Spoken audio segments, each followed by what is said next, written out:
All right, Kevin, thank you for joining us on the pair program. This is another bonus episode of a mini series that we call How We Hatched. So today we got Kevin Larrabee.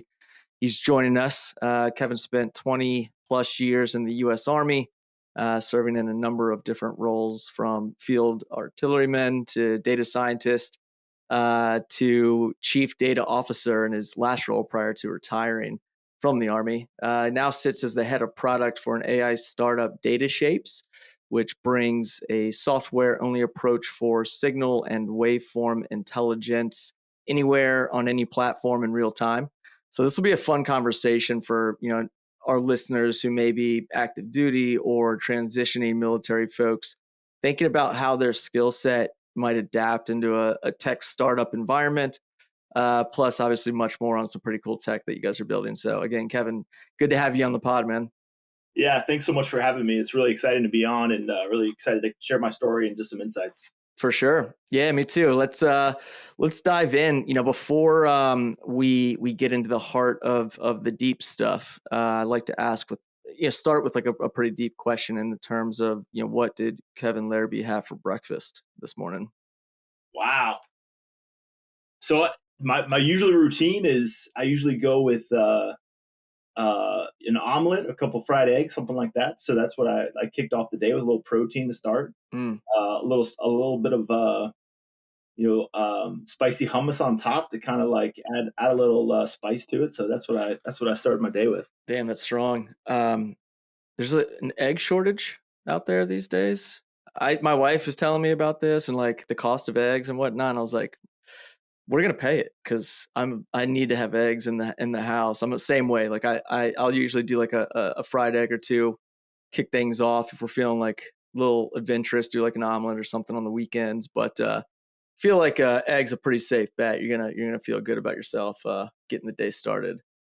For sure. Awesome. All right, let's get things moving. So, in how we hatch form, before we get into the tech that you guys are building at Data Shapes, we'd like to learn a little bit more about the journey of the entrepreneur. It's kind of operating behind the scenes. So, let's start there. Take me back to where'd you grow up, and then how did you kind of fall into a career with the military?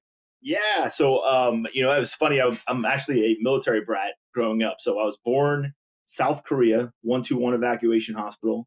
We moved around all over the place. We lived in Panama, right in the Panama Canal Zone in middle school, lived in Germany. And then my dad finally wrapped up his career in the Army in the Northern Virginia area. So I actually graduated from high school and down in Woodbridge at Hilton High School. Played soccer, was kind of an avid, club soccer player, and kind of finished up my time at Hilton High School. Didn't know where I wanted to go, but I wanted to play Division I soccer. That was kind of a big dream of mine. And so West Point came calling, and it was a great fit. Felt like it was the right culture, good mix of teammates, and decided to go to West Point. So that was 1999, and I really kind of kicked off my journey kind of into the military. I was really focused on soccer, and 4 years later, they said, "What branch are you going to go?" And I picked field artillery, and so I joined the Army 2003 as a field artilleryman.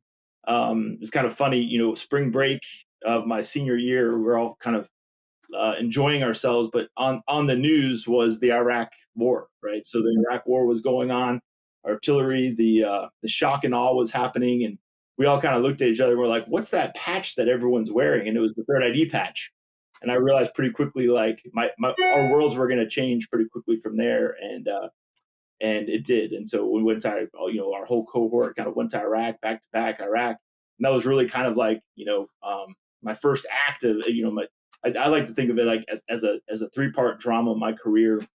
The first act was going into the Army, going to Iraq, kind of back to back deployments.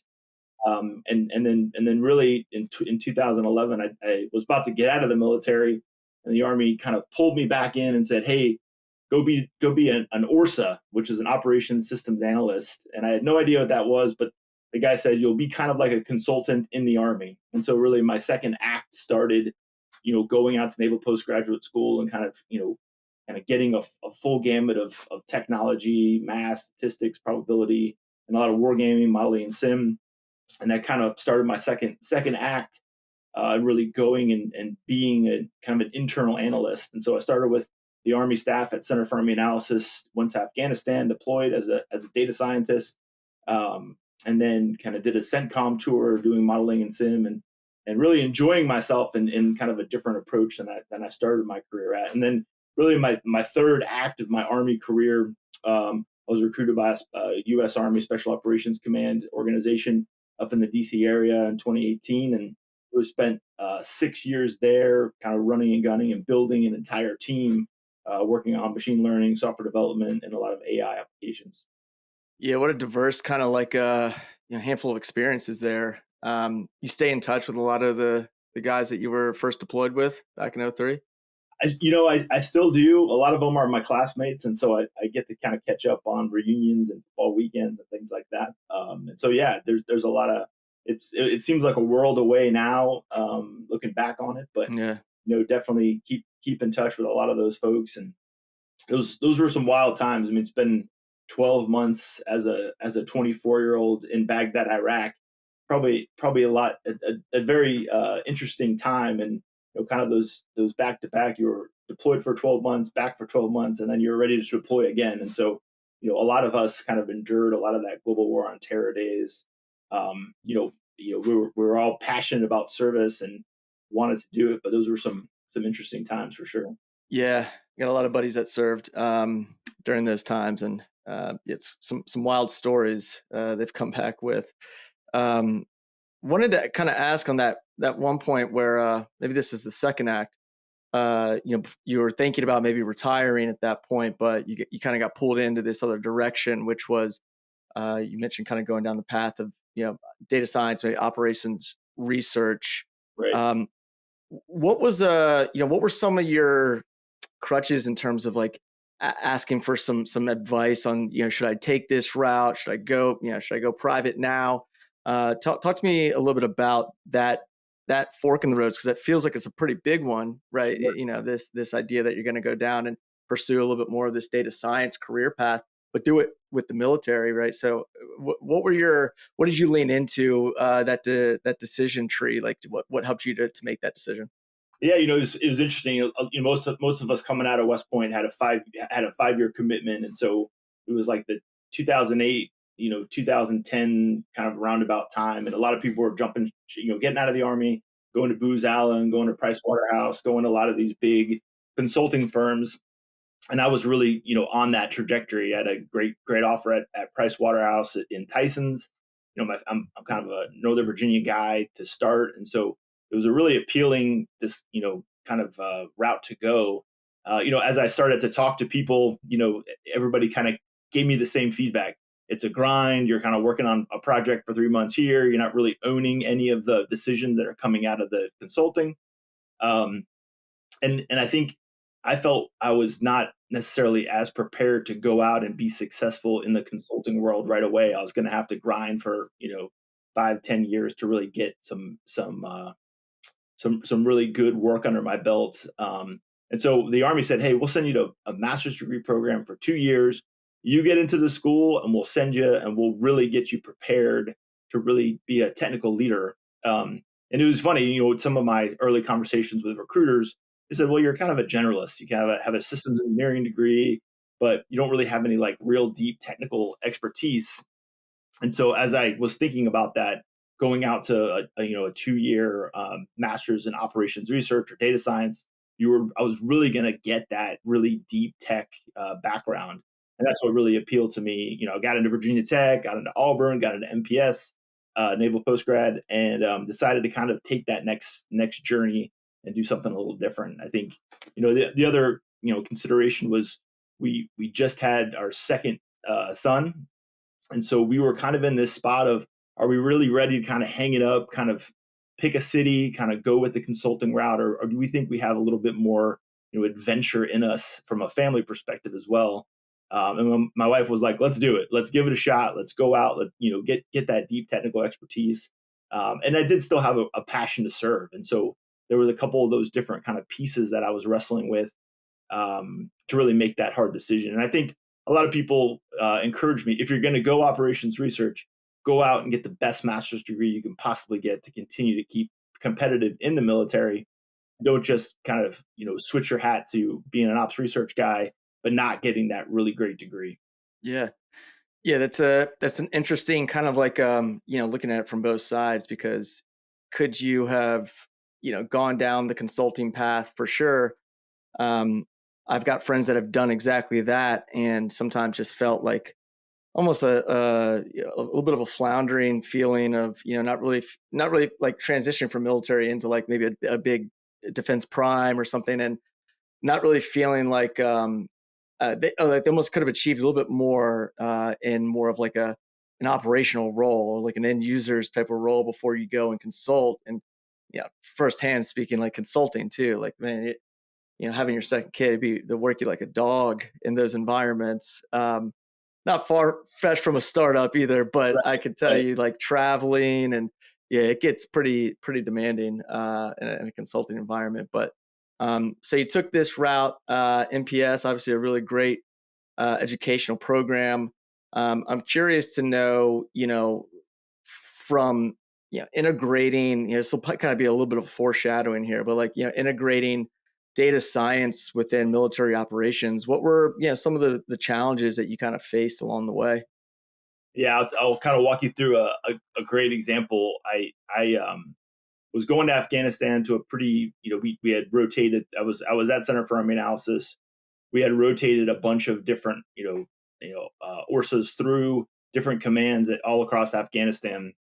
And while I was going to replace a guy in Afghanistan at CENTCOM in Afghanistan, they said, hey, we're kind of closing up shop. This was like 2015. Kind of the number of troops kind of was kind of falling pretty quickly. They said, well, you're going to have to go to this place called ANASOC SOAG. And I was like, that's so many acronyms. I don't even know what that means. But it was the Afghan National Army Special Operations Command, but it was the advisory group. And so I was like, I have no idea what I'm going to do. This is an advisory thing. They're not going to know what to do with a data scientist. And but the colonel there, Fred Dumar, amazing leader, amazing man, said, "Hey, I'll take a risk on this guy. Let me see what he can do." So I literally showed up right on the tarmac. He was waiting for me. He's like 6'5", been to Afghanistan maybe 10 different tours, and he goes, "Kevin, you got 30 days to show me what you got. And if you don't show me what you got, you're going right back on that helicopter, and I'm flying you back to Fort Belvoir." So, message received loud and clear. So I got right to work, and we started just getting after it, finding all kinds of different data that was kind of dispersed all over the place, trying to make operational decisions on, what organizations to support, how do the Afghans, use their data, all these different questions that were kind of circling the command and really coming in and providing a lot of nothing groundbreaking, but a lot of like detailed analytical work that really helped drive decisions. And that was really the whole goal of me even getting that master's degree, was that I wanted to, be a massive impact for an organization that really doesn't have the expertise, doesn't have the analytical capability to do that, but making really, really hard, tactical and operational decisions at the same time. Mm. Yeah, it's a it sounds like a no nonsense kind of guy. He's like, you better show me what you got in 30 days, man, or we got to So pack it up. the end of that story is, I lasted 30 days. I lasted, 5 more months after that, and then unfortunately our G3, our operations officer, had to actually go back to the States, and so Colonel Dumar asked me to stay an extra 2 months to take on a little bit more of an operational feel. Having that, field artillery background, that ranger school background, I was a natural fit in thinking in that operation sense, and so having that data skill plus that operations, understanding really kind of put me in a unique position to provide, those insights and be kind of a team player to help and kind of fill in and wherever I could. Yeah, that's obviously a kind of a recipe that leads you down this next path, this next chapter in your career. And so, just kind of curious, what is the role of a chief data officer for the U.S. Army? If you can maybe just expand a little bit more on what some of your key kind of responsibilities were in that position. Yeah, it's great. I came in as the first data scientist to this U.S. Army Special Ops Command, and that was kind of a theme where I was kind of the first wargaming guy at CENTCOM. I was the first data scientist to go to Afghanistan in that capacity.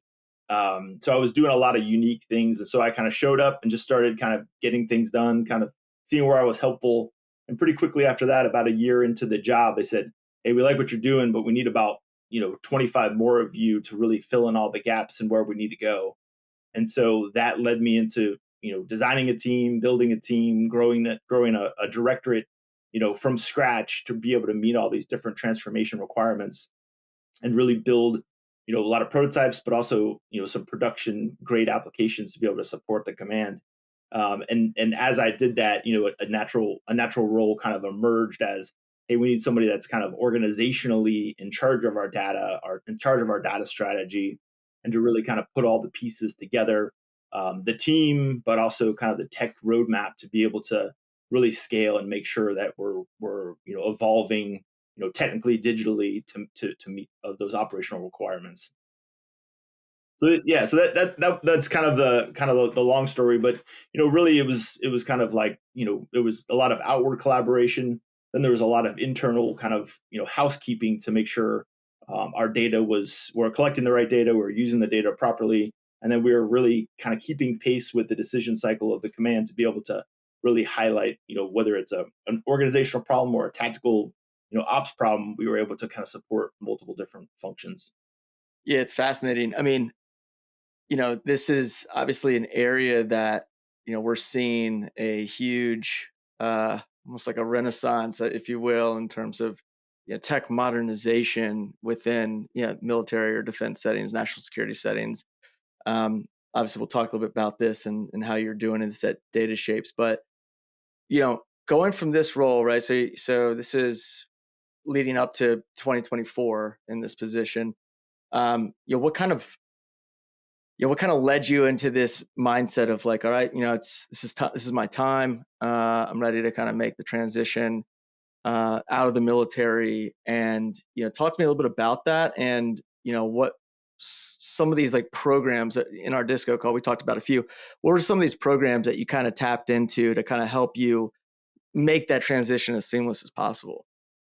Yeah, I think the the the military has really evolved in providing a lot of different services for transitioning service members, and I think it was fantastic. I think the I would just say, like, the SOCOM special ops umbrella has done a really good job of trying to translate skill sets into kind of your next transition story, and I think I was able to really tap into that. I was able to do a couple different programs, Commit Foundation, which was fantastic, SOTF, SOTF, another special ops program.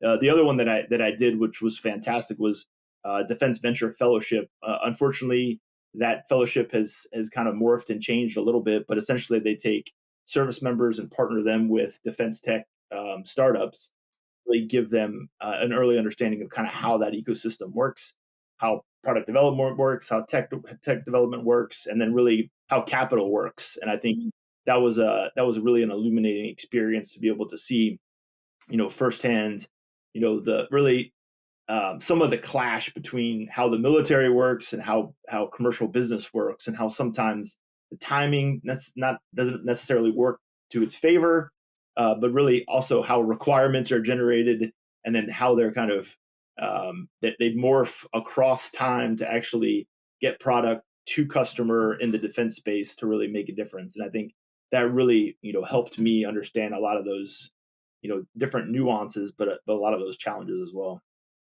Yeah, I'll make sure that we point out the Commit Foundation and SOTIF and the show notes here Sure. when we post this. But the Defense Ventures Fellowship, I did some research on this as well, because I think it was Shift and AFWorks kind of coming together for this program, and it's phased out Yeah, since last unfortunately, year or this I think year. I was maybe one of the last cohorts. So yeah, unfortunately, it did. It was funded actually with a SIBR Mm, that AFWorks had funded, and there was some funding challenges to keep it going, and really having the government determined that it was a viable and important program to continue to keep funding. And so, unfortunately, it's probably taken on different um, kind of a different role, kind of inside of the ecosystem. But unfortunately, the program itself has ended.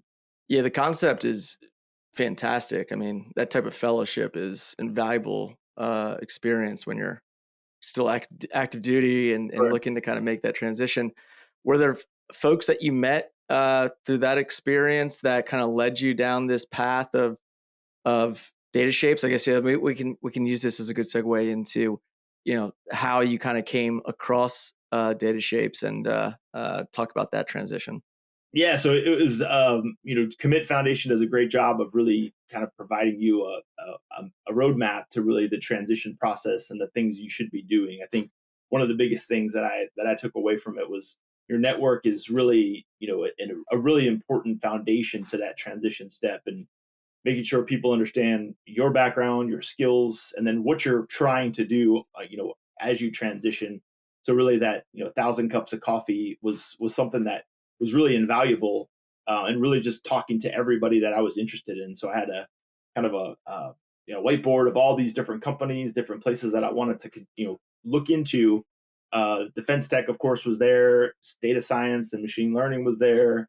But some of the non-traditional ones, like venture capital itself was on there too, more on the capital side. And so I was really kind of talking to all these different groups, all these different people, and it was actually TFX Capital introduced me to Logan Selby, who's our CEO at DataShapes, and he said, "Man, you've got to talk to Logan. He's fantastic. He's doing something big.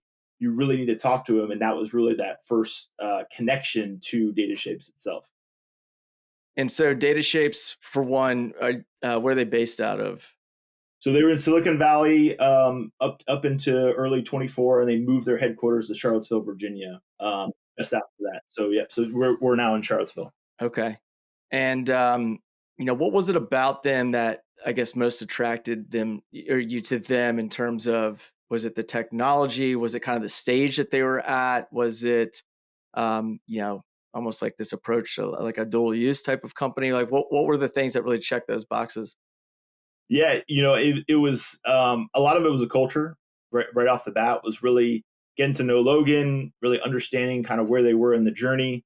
We really evolved, really from kind of everything waveform, when I first met Logan, to now we're really focused on the RF electromagnetic spectrum and really providing those insights at the edge. And so initially, when I talked to Logan, I probably understood about 70% of what he was talking about, because there was a lot of different concepts, lots of big ideas, and we've really kind of narrowed that down, over the last 18 months since I've known him. But really, it was the culture, it was what they were trying to do, very mission focused, and I think those were really the things that I really got excited about. Hmm. Yeah, let's talk a little bit. Yeah, let's go deep into data shapes at this point. So, maybe just give us the pitch in terms of the problems that you're truly solving. And I'm always curious on companies like data shapes that maybe started commercial and then made a pivot into defense. Give me a little bit of a context in terms of like how the technology was first being used, and then how this transition was made into more of a defense or military settings. Yeah, so the company's been around since 2017.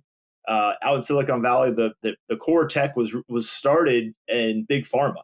We're actually looking at cardio waves and actually detecting kind of changes to various different drugs.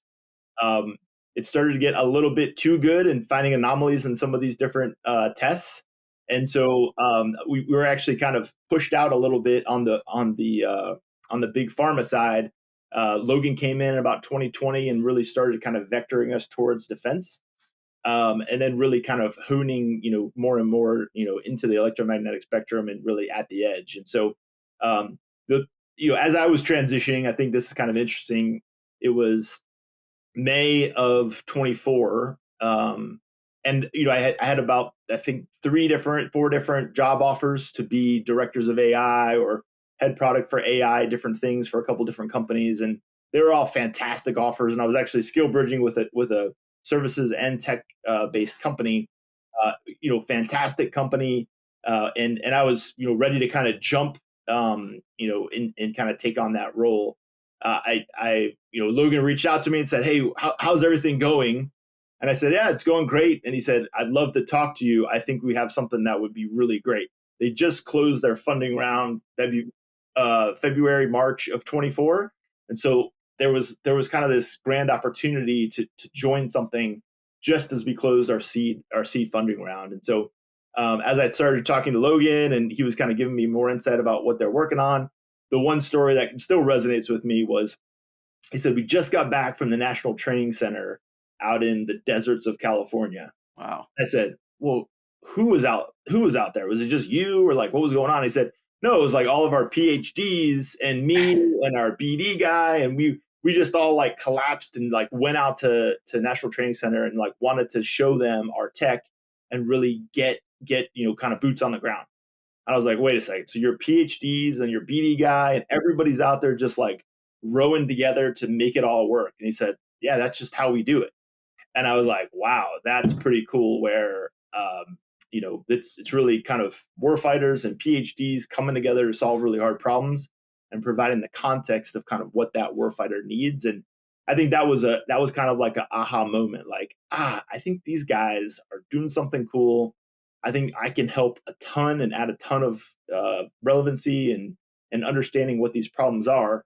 And really, it was trying to figure out kind of what side of the fence that I want to work on. Did I want to work more on the technical side, like the deep data science side, maybe more on the customer facing side?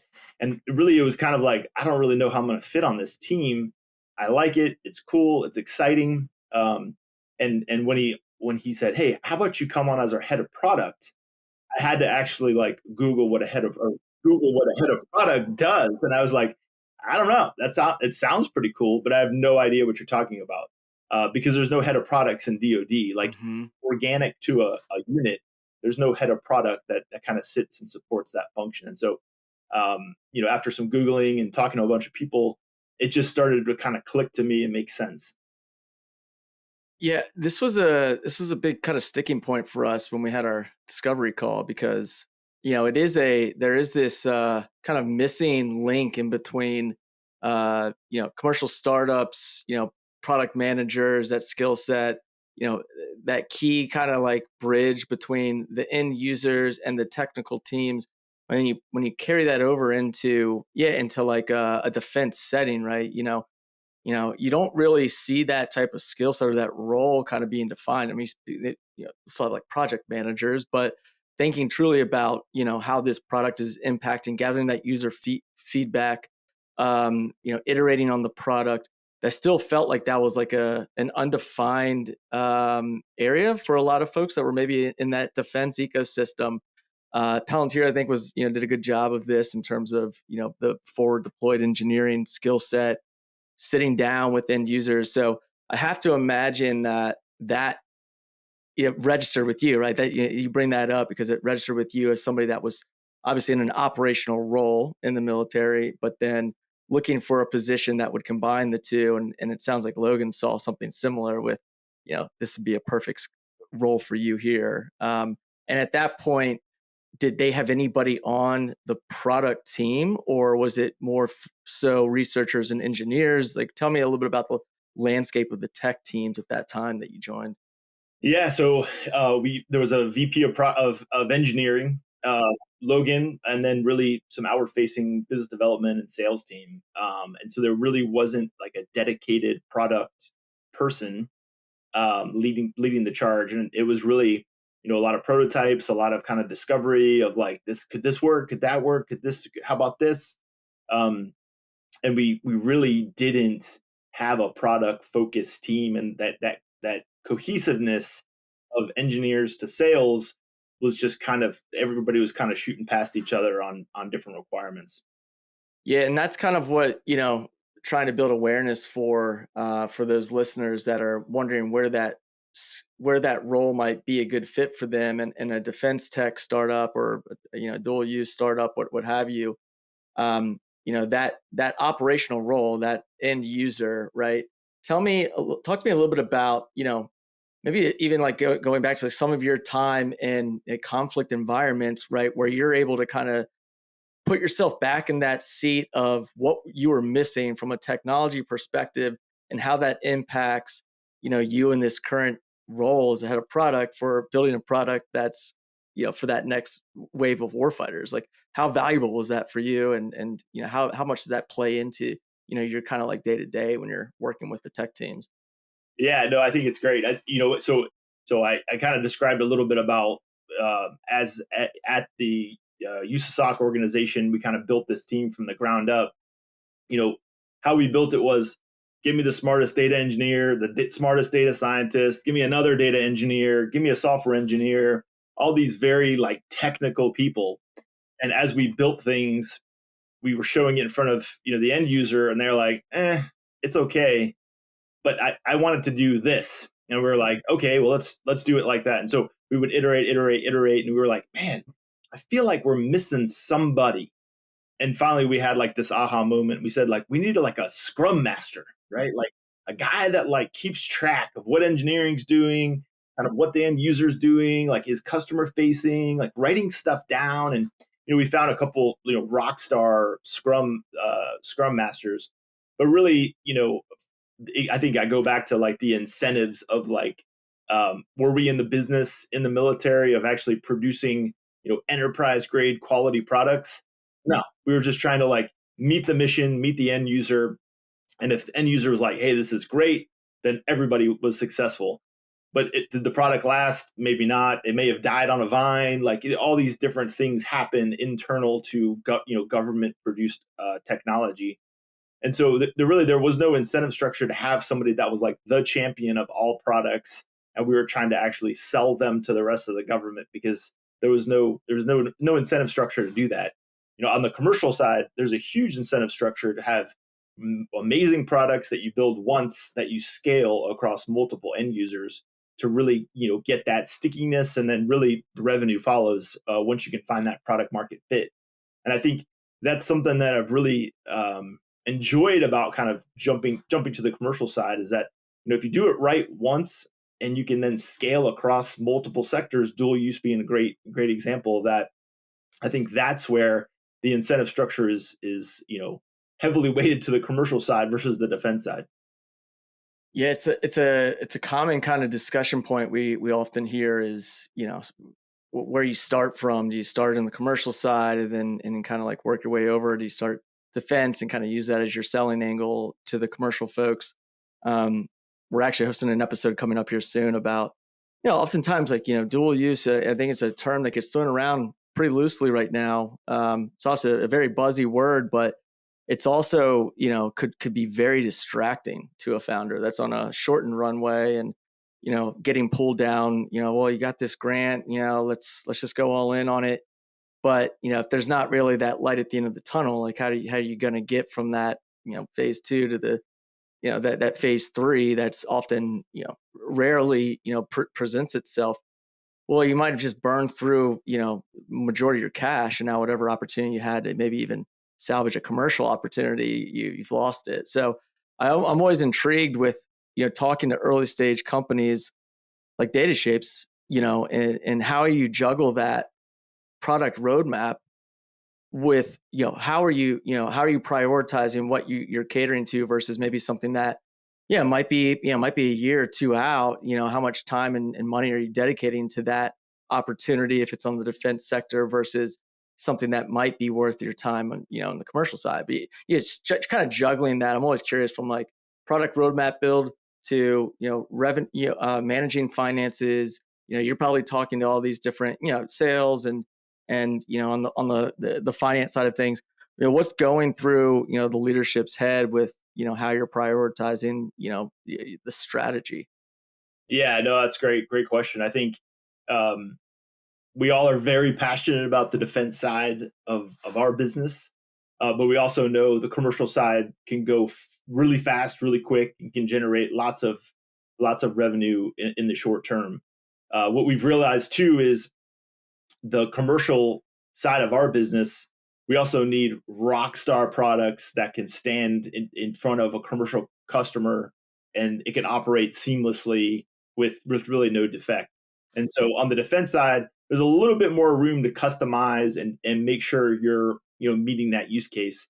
A big army use case versus a special ops use case versus a Navy use case is all a little bit different based off of kind of where it sits, what's the platform, what's the backhaul, what's the user interface look like, and some of the defense customers, to be honest, are just like, hey man, I don't have anything that works now. If you improve my 0 to 50, I'm in love with that product, right? And so on the commercial side, we do have to kind of build a hardened, seamless integration that anybody can use. And I think on the defense side, the user really wants to be engaged to make it their own.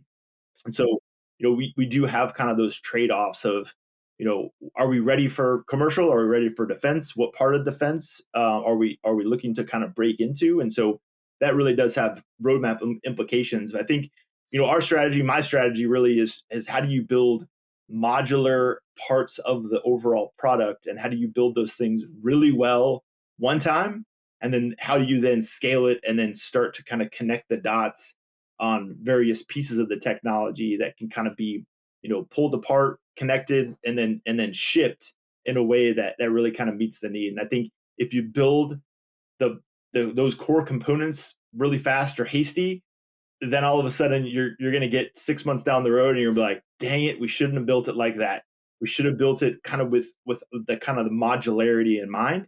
And so that's really kind of how we're thinking about it, is like the core technology has to be amazing. And then we can always build another dashboard, right? We can always build, something further downstream that kind of meets a user requirement. But if we kind of mismanage the basic building blocks, we're going to be kicking ourselves 6 months, 1 year down the road when we say, oh gosh, we have to rebuild the core API, something like that takes a long time to do. And so we're really kind of thinking of it like that. Do you work pretty remote and at this point, or do you go into an office? I'm always curious, from a product role or a product skill set, how much do you feel like it's how difficult is it to collaborate with the engineering team if it's fully remote? Or do you guys have like set times and days that you come together for brainstorming and kind of going a little bit more on the creative path? Yeah, so so our sales team is remote. Our engineering team is all in Charlottesville, and so we've got kind of this balancing act of sales are kind of always out with customers, and our engineering team kind of needs to be collaborative in a very technical way. And so I'm actually remote, but I go down to Charlottesville probably 2 or 3 times a month to really connect face to face, which is a really core component of my communication style, of really get on a whiteboard, let's hash it out, let's get to the no kidding details.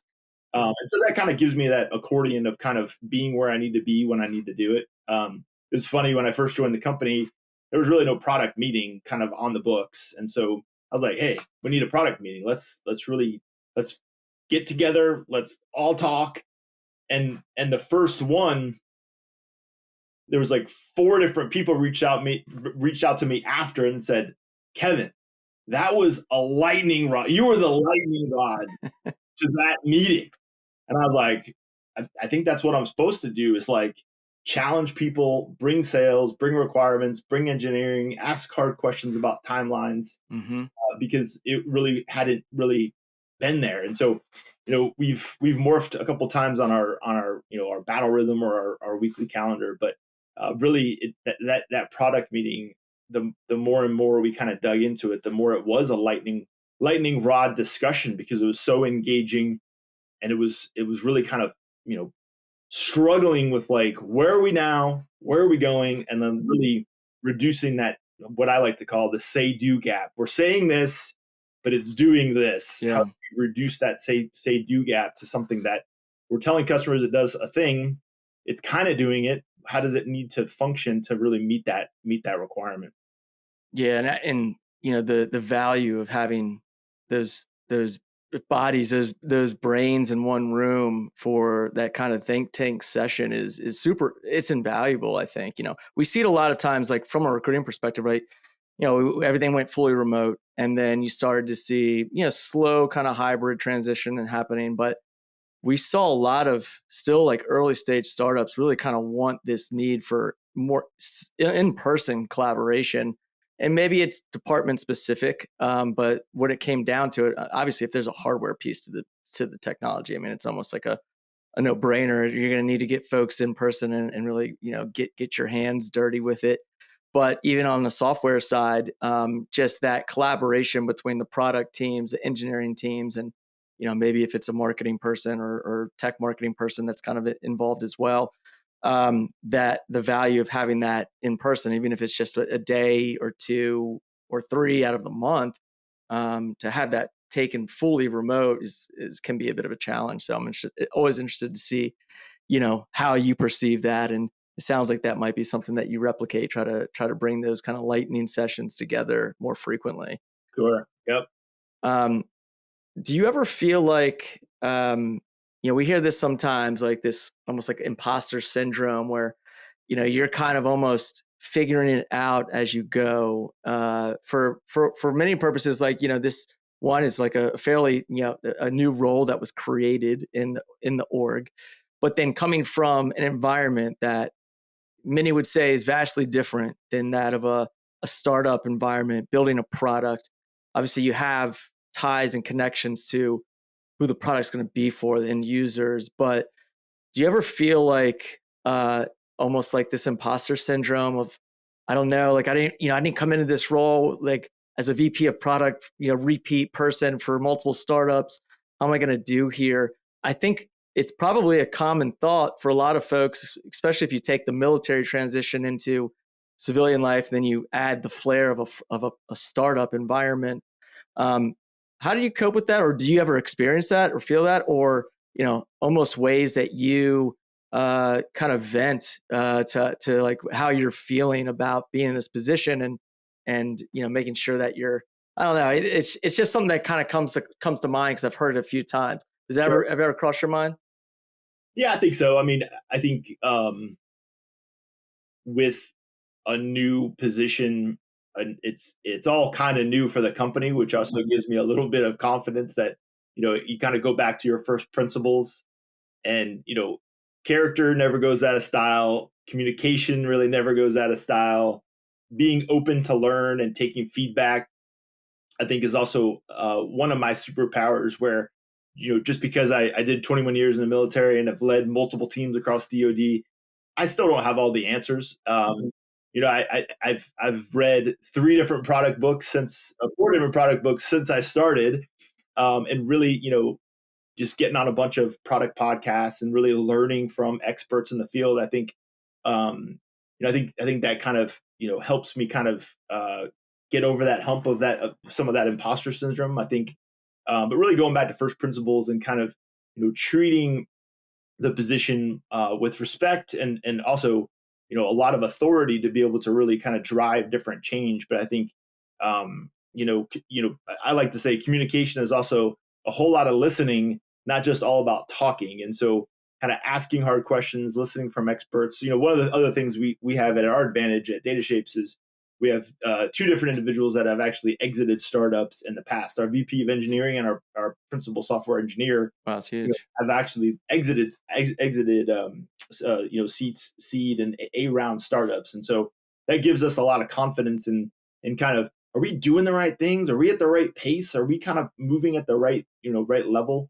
And I think really between Logan, our CEO, and the VP of engineering, Andy Fass, we're always kind of trying to check each other and making sure we're communicating as clearly as possible to ensure we're not kind of stepping on each other. One of the things Andy and I always talk about is like, he's like, Kevin, stop trying to build stuff, right? And I'm like, well, I'm a builder, Andy. And he's like, no, you're supposed to just tell me what to build and tell me when it needs to be there. And I'm like, all right, I got it. Because that's just kind of a bias to action that a lot of us have, that have data science skills, that we can actually build stuff and do things. But it's like, hey, stop. I do the timelines, you do the requirements, right? And we'll kind of meet in the middle to kind of deliver a product that when we need to deliver it. And so, he catches me, I catch him. I think it really goes back to communication and being able to articulate it, write it down, and then listen to what each others are kind of saying. And so that's really helped me kind of bypass some of that imposter syndrome where I think, yeah, that maybe other people have, lots of experience in product, but I think at the same time, we as, the royal we as military transitioning people bring a lot of different skills that are really valuable as well. Yeah, thanks for sharing that. I think it's super super helpful. I mean, obviously that leadership experience that you described too, from repeat kind of like startup exits from leadership level folks like that. I mean, that's super valuable. Just to kind of have like pace yourself. Like where are we at, and compared to like maybe what you were doing. Maybe not getting too into the weeds of that, because it could be a very different business model. But from a product perspective, I think it is definitely one of those areas. It's one of those skill sets that can be really abstract and very different from one company to the other. I mean, obviously, if you break it down from just, is it B2B, is it B2C, is it B2B2C, Sure. that role of a product person could be very different. And then what stage is the product in, right? Like very different product mindset for MVP building to now we're just scaling features, right? So there's a lot of things that play into what could really blur the am I the right fit for this position at this time of the company. And one common piece of feedback that I've heard from a lot of startup leaders, specifically folks that are in product or in engineering, is sometimes there is a point where you might be with DataShapes for 5 years out from now, right? And there might be a point where it's like, I'm no longer the right person for this position, and coming to terms with that, if that means shifting into a different role within the company, or just moving on. There's a lot of things that might go that get thrown at you as a company at this stage scales so rapidly. It's really important to kind of check yourself. And Sure. I think those are things that oftentimes people would think you're absurd for thinking, like, what do you mean, like, fire myself? Like, but there really is, like, for the better benefit of the business, and what's best for the product at that time. It can be an interesting kind of introspective to run, every few years. No, Um, I've heard somebody said, "Are you a wartime general or are you a peacetime general?" Right, and kind of that's kind of too simplistic. But is it chaos? Is it crazy? Are you making decisions kind of on a day to day, week to week basis, or is it kind of like steady state? And now we have like long burns on features. You have a very mature product that sales can sell for years. And I think I've always kind of prided myself on kind of that wartime general piece where I'm like, I want to get in the mix, I want to help, I want to grow, I want to do whatever it takes to win. And yeah. I think that's kind of where we are right now. Is that we're still growing, we're building, we're hiring, we're doing all these things, and getting in front of a lot of different users on how our product works. And so that's always kind of my litmus test. That's cool. Yeah, I got a couple more questions, and we'll transition to the final segment. So we talked a little bit about the transition from the military, and you kind of outlined a couple of skills that you think kind of really proved valuable to you in the seat of like this product person, like the listening. And what were some of the skills, or what are some of these skills that you would say that translate really well over from military experience? Maybe speaking from your own kind of experience that carries over. And so oftentimes, right, we'll think through of like, what are the soft skills? This is an area that we talk a lot about, because I think the reality is that AI is changing the workforce. It's changing the definition of what your role as a tech person is, right? Because it's this combination of soft skills, problem solving, how to use a technology to solve the problem versus building the technology yourself. And I think that opens up a lot of windows right now for folks that are in operational seats. What are some of the soft skills that you think carry over well, and that you foresee kind of being really instrumental to this next wave of kind of technology and like with AI around? Yeah, no, I like two different ones. I think first one is creativity. I think having kind of an open mind, and well, I'd say creativity in certain parts of the process are very important. Don't do it at the very end when your product's about to be released. but do it at the beginning and really try to be creative around kind of the different avenues of how we're communicating, but also how we're actually building the solutions and how does it work. I think, and I think that comes in lots of forms. I think, user personas, for instance, right? Being creative about who that person is that you're using that's going to use your product, and kind of be creative, but also clear on who that person is. But I think that creative process of kind of whiteboarding, allowing yourself at certain times to kind of kind of open the aperture of kind of what that looks like. I think that's an important piece, and also communicating the creativity, because I've lived the DoD, the end user experience, but a lot of people haven't. Like the two individuals that I mentioned that have exited startups, they've never been in the military before. They don't know what a brigade combat team is. They don't understand like the culture and the dynamics and the trust that kind of has to work inside of a military organization. So kind of be creative, but also um, you know you know provide that context to people and show that creativity. So I think that's one. And then I think kind of this idea of like a lifetime of learning. I remember I was at Naval Post Grad. We finished the Stochastics 2 final, and I went up to the professor and I said, "That was brutal. Like 4 hours of just like getting crushed by this." And she laughed. Her name is Patricia Jacobs, and I think she's still at NPS. She said, "Kevin, it's a lifetime of learning," and I kind of took that to heart. I think she gave me a B, but at the same time, I was like, that is like so priceless, because like if you're just gonna like think you're gonna transition out of the military and you know everything already, you're gonna have a hard time. And so, read the books, listen to the podcasts, talk to people, because they have a lot to offer. And I think just kind of soaking it all in and knowing you're not going to be, that 30-year product leader right away, but you're getting there kind of day by day. So I'd say those. Yeah, I think that's really, really creative feedback on the creative side. The idea of, while you're currently still in that seat, if you're thinking about doing something, like if you're thinking about going into, working with a defense tech startup, right, and that end user is a warfighter, then, start thinking about it, now, and, start, let your mind kind of like, you know, take you down a couple of paths of, if I was doing it like this or like that, what could have made this a little bit more of a smoother, process. Um, because that's, at the end of the day, that's who you're building the product for, right? So, if you can already kind of bring that perspective, but also come to the table with ideas of, it's just a couple of small examples. It doesn't have to be very specific to the actual technology that you're in, for the company that you're interviewing with, but just goes to show you that you were already thinking about it. And I think that's something that oftentimes can get overlooked in, startup world is, we just got to build and build quickly. But if you're not getting that user feedback and you're not thinking about it from the seat of that user, then what are you building for, right? I mean, eventually you're gonna, you're gonna run out of cash if you're not scratching that itch. Right. And so I think that's a really, really interesting feedback to share with folks that are maybe currently in that seat. All right, quick little pitch on a couple of quick little pitches on data shapes, then we'll jump into Yeah, the yeah, 5 second scramble. So, sure. where are you at headcount wise? Yeah, so we're just over. We're at like 16 to 18, how you count them. But yeah, about that size. Cool.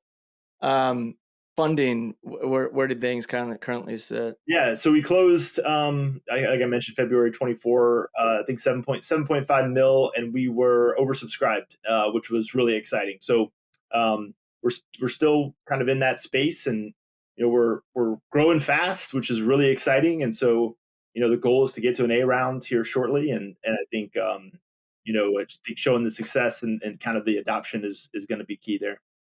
And then 5-year outlook. What are some things that you're maybe most excited about? Yeah, I think really, the dual use aspect, we're getting a lot of great feedback, on the drone side, on the, support the SCADA networks, a bunch of different use cases on the dual use side. Still kind of in the security apparatus, but that's exciting.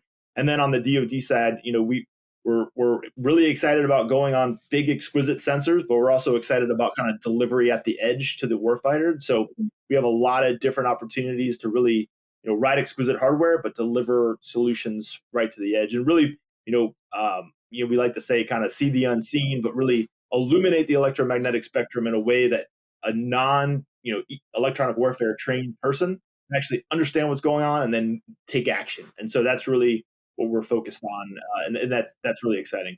That's great, man. Yeah, I'm excited to track it. Obviously, any company that's in the area, Charlottesville's a little on the outskirts, but I think having that proximity to to the DMV. You're obviously a local. Shout out to was it Hilton? Hilton High School, yeah. Yeah. We talked about that. So yeah, a couple of up Fairfax County, Prince William. Prince William. Yep. Cool. Cool. All right. Well, let's just kind of roll into our final segment here. So this will be fun. Just a little 5-second scramble, couple rapid fire Q&A. Try to answer within 5 seconds, or we air horn you off. Okay. Let's get into it. So, if DataShapes were an animal, which one would it be and why? Wow. I think we'd be dolphins right now. I think we're super curious, really, very, very excited, but focused. Ah, nice. Good answer. Yeah, you can get really abstract with that one. Could go a lot of different ways. What's a skill that every employee at DataShapes needs to succeed? Communication, for sure, 100%. I think that's a skill that we've got every medium under the sun, we've got every AI under the sun, but somehow the communication layer sometimes gets a little mixed. And so one thing I wish we all had is a whiteboard, electronic whiteboard that we can share, modify, collaborate, at the tip of our fingers. I think we love Teams, we love Jira, Confluence, all the things, but at the same time, like there's a visual aspect that I like to communicate with, and I think sometimes the verbal and the visual, I think combined, I think is a critical skill. Yeah, man. Something about a whiteboard that just I know that there are a lot have been tried, like the virtual whiteboards, but it's tough to make it fully work. Different than that of like a physical whiteboard that everybody's centered around. What's a recent win at DataShapes that made everyone celebrate? A recent win, I would say, really excited about our CENTCOM work. I would say like that's emerging. We're definitely kind of hitting all the right pieces there, and I think everyone's kind of thrilled to kind of laser focus on that opportunity, and I think that's gotten everybody really excited. We did have a couple bursts in our DataShapes family, and so that was really exciting as well. So everyone's kind of growing families and growing the company, and I think that's been exciting as well. Yeah, it's a really cool part of building a startup is it's kind of a family, right? And a family in the business world, anyways, in a startup scene, and so. Sure. Similarly, like seeing folks get married, go through these major life milestones, it's really cool to see it, and kind of builds a little bit of a closer bond than you would if nobody really knew anybody from the guy that works across the country that never sees them or never had any part in their development. So really cool that you're a part of that. Yep. What are some of the tech roles that you're hiring for today?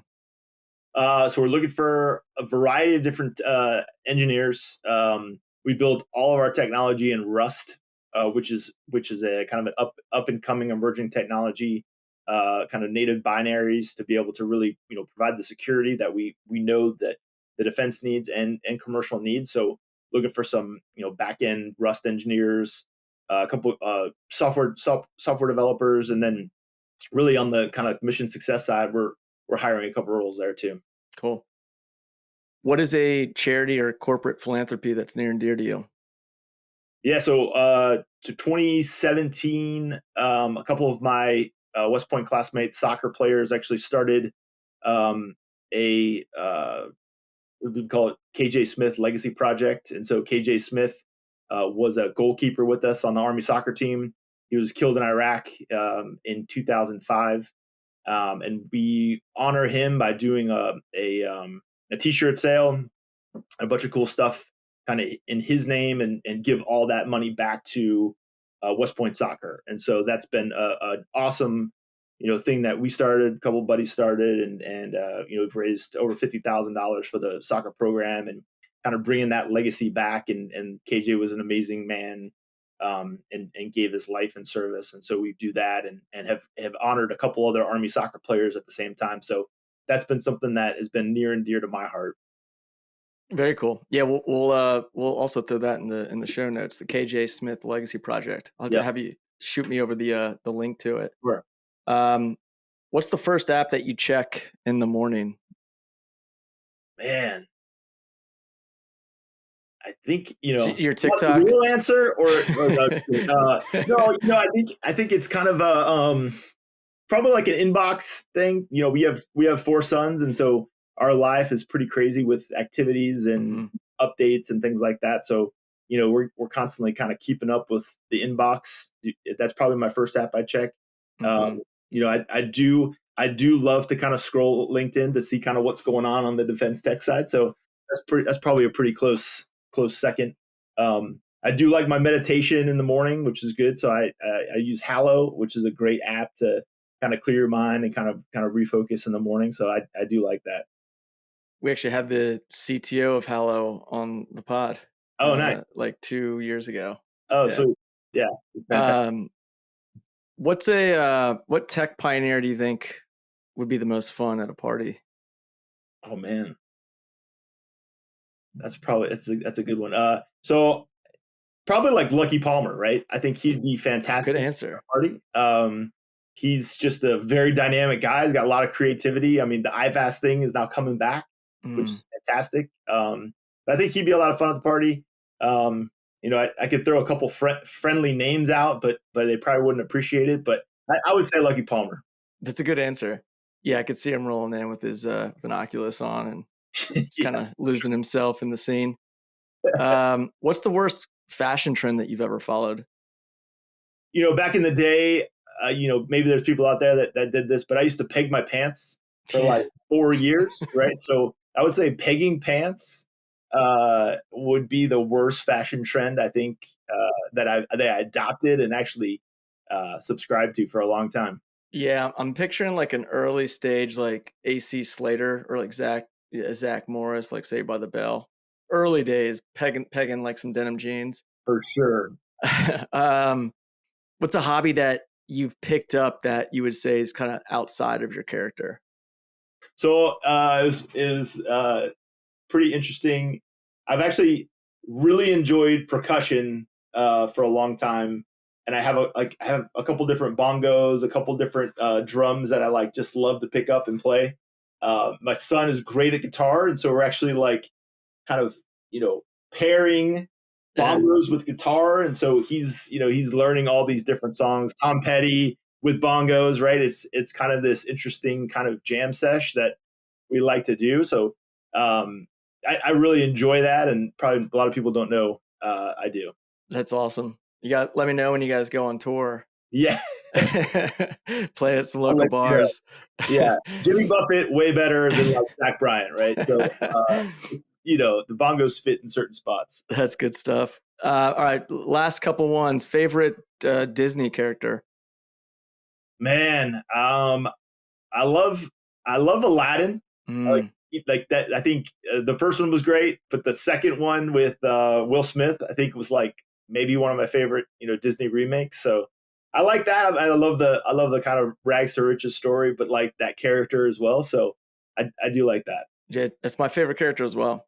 Is that right? Yeah, I used to. I think maybe that magic carpet too was like I mean, come just on, an amazing mode of transportation. Last one. What was your dream job as a kid? man.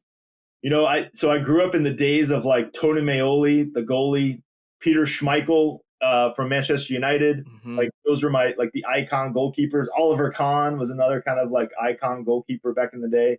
So I always thought I was going to go professional soccer player, right? I always thought I was like that was going to be like my thing.